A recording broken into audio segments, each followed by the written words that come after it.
Peluru, logam yang melesat dengan kecepatan ratusan meter per detik, dirancang untuk mengakhiri hidup. Tapi bagaimana jika ada seseorang yang menolak untuk jatuh? Bagaimana jika di medan perang kemerdekaan Indonesia ada nama yang beredar di antara kengerian pertempuran? Komarudin, si jagoan yang konon kebal peluru.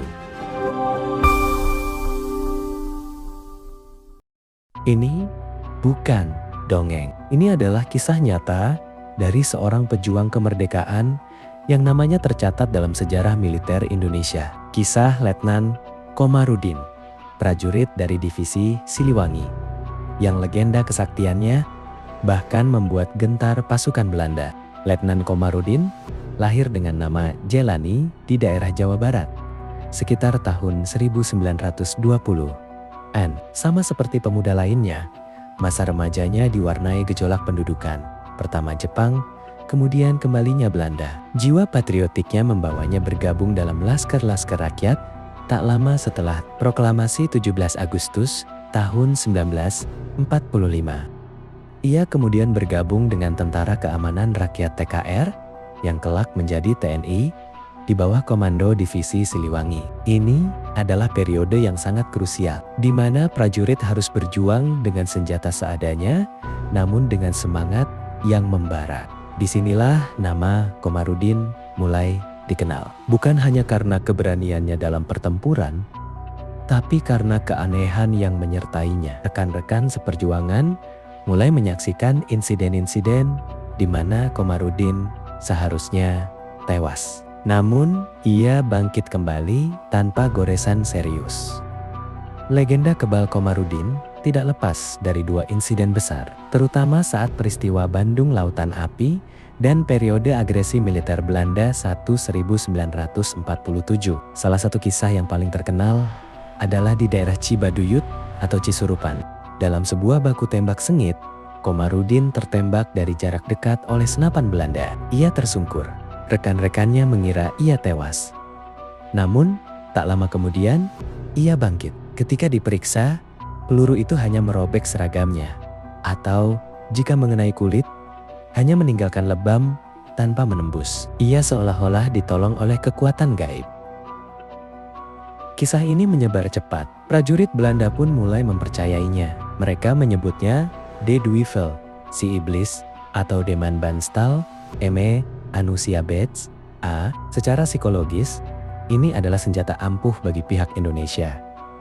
Moral pejuang meningkat drastis. Moral lawan menurun karena merasa melawan entitas yang tak bisa dikalahkan.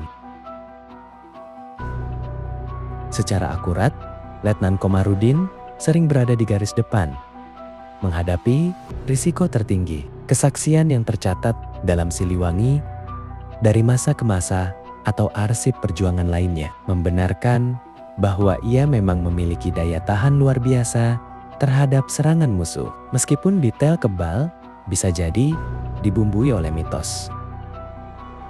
Lantas, apakah ia benar-benar kebal dalam artian supranatural? Ada dua kemungkinan besar yang perlu kita bedah dari kacamata sejarah dan ilmu pengetahuan.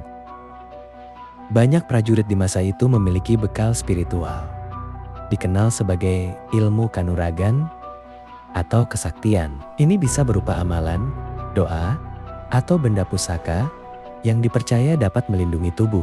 Dalam tradisi Jawa Barat, ini adalah hal yang lumrah dan sangat mungkin dimiliki oleh Komarudin.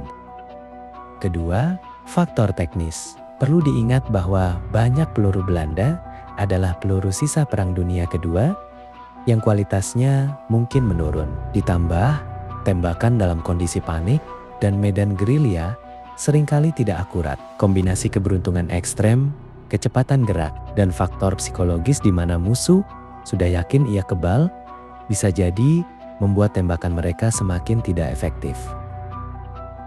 Apapun alasannya, apakah itu spiritual, keberuntungan, atau perpaduan keduanya, hasil akhirnya adalah efek demoralisasi yang luar biasa pada musuh. Dan itu adalah senjata sesungguhnya Letnan Komarudin. Sayangnya, tak ada manusia yang benar-benar abadi. Letnan Komarudin harus gugur sebagai pahlawan. Namun, bukan di tangan musuh, melainkan dalam peristiwa yang menyedihkan. Komarudin gugur dalam insiden tragis. Beberapa sumber menyebut ia terkena tembakan saat terjadi salah paham atau baku tembak dengan sesama pejuang atau tentara pada periode yang rumit dalam sejarah perjuangan. Lokasi kematiannya sering dikaitkan dengan daerah Bandung atau Subang. Ia gugur sebagai pahlawan bangsa dengan pangkat terakhir Letnan 1 karena ia dipromosikan anumerta.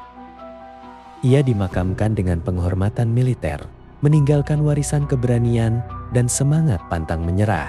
Kisahnya adalah bukti bahwa di masa paling gelap, harapan dan keajaiban bisa muncul dari sosok seorang prajurit sederhana. Letnan Komarudin bukan hanya pahlawan yang kebal, tapi pahlawan yang menginspirasi. Ia menggunakan legenda dirinya untuk memenangkan perang psikologis. Dan itulah inti dari perjuangan. Keberaniannya jauh lebih kuat daripada peluru apapun. Call to action. Apa pendapat Anda tentang kisah ini? Tulis di kolom komentar. Jangan lupa like dan subscribe untuk cerita pahlawan legendaris lainnya. Sampai jumpa di video berikutnya. Merdeka!